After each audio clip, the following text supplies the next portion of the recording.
देखिए, काफी दिनों से पूरे देश के अंदर एक चर्चा चल रही है कि जो अपेक्षित वर्ग हैं, जिन लोगों को हाशिए पे धकेल दिया गया है, वो सारे के सारे कहीं ना कहीं, चाहे चीफ मिनिस्टर रहे, चाहे मतलब एमपी एमएलए रहे, मंत्री रहे, उनकी लोगों की जब नहीं चली। कांग्रेस में से भी ऐसे ही हुआ, देवीलाल और मुलायम सिंह लालू यादव निकले थे और ममता बनर्जी निकली थी, और ऐसे ही इन लोगों के द्वारा अपेक्षित लोग अब ये रणनीति बना रहे हैं पूरे देश के अंदर कि भाई, जो बीजेपी का एजेंडा है हिंदू मुसलमान का, नफरत का, उस एजेंडे के खिलाफ जो है सारे देश के अंदर धर्मनिरपेक्षता के माध्यम से एक चुनाव लड़ा जाए जिसमें किसी प्रकार का किसी वर्ग के साथ अन्याय ना हो। और इसी भाव के साथ कैथल की अनाज मंडी में हम उन लोगों की आवाज बन करके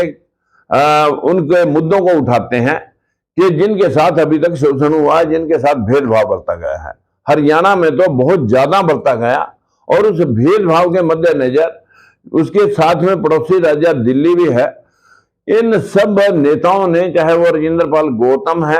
और चाहे संदीप वाल्मीकि जी हैं, और चाहे वामन मेश्राम जी हैं, और चाहे जो है ना बाबा साहब भीमराव अंबेडकर के रियल वाले पोते हैं भीमराव यशवंतराव अंबेडकर हैं, माननीय छगन भुजबल जी हैं, जब जब हम कमजोर तबकों की आवाज को बुलंद करने का प्रयास करते हैं, तब तब हमारे पर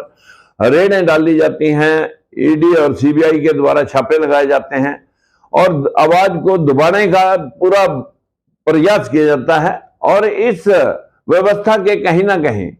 पूरे देश के अंदर जो निचले वर्ग हैं वो अपेक्षित हैं, और यही लोग इकट्ठे होकर के कैथल की अनाज मंडी में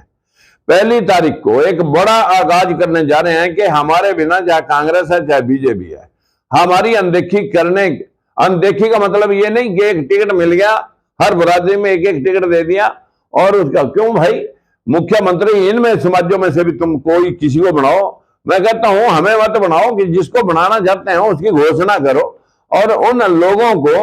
सरपरस्ती और उन लोगों के हक और अधिकार जो अब तक वंचित रहे हैं, उन लोगों को बैकलॉग को पूरा करो। ऐसी व्यवस्था के माध्यम से देश के अंदर जो धार्मिक भावनाओं के साथ हिंदू मुसलमान बना करके मूर्ति पूजा में धकेल करके, बताइए, मुद्दा जो है ना इस देश में, ना बेरोजगारी है, ना इस देश में मुद्दा महंगाई है, ना इस देश में मुद्दा भ्रष्टाचार है, ना इस देश में किसान की हालत है, ना बेरोजगारी का कोई मुद्दा है। यहां राम मंदिर मुद्दा बना रहा है। अगर राम मंदिर मुद्दे से लोगों के रोजगार और उनके पेट की भूख पूरी हो जाए, तो फिर सब लोगों को खेत में काम करने की क्या जरूरत है, जाके सब के सब मंदिर में लंबे पड़ जाएंगे। अरे मित्रों, इस देश की व्यवस्था को समझा ही नहीं। जिन लोगों ने चालाकी से ये व्यवस्था स्थापित की है वो माला माल है, और हमारा जो इस पूजा अर्चना का शिकार जो समाज है, वो आज कहीं दुबई भागता है, कहीं ऑस्ट्रेलिया, अमेरिका, कनाडा भागता है। अरे वहां कोई मंदिर थोड़ी है, वहां तो सारा धन और माल काम करने वाले को मिलता है। वहां पर जो लोग जाते हैं, और चाहे ऑस्ट्रेलिया, कनाडा, अमेरिका है, चीन है, रूस है, दुबई है, सिंगापुर है, ये जो सारे मुल्क हैं, यहां कहीं मतलब जन मूर्तियों की पूजा, देवी देवताओं की पूजा नहीं हो रही। यहां सिर्फ काम की पूजा है। हमारे देश में पत्थरों की पूजा है, और दूसरे देशों के अंदर काम की पूजा है, और काम के बदले में यहां से पैसे कमाने के लिए लोग बाहर जा रहे हैं।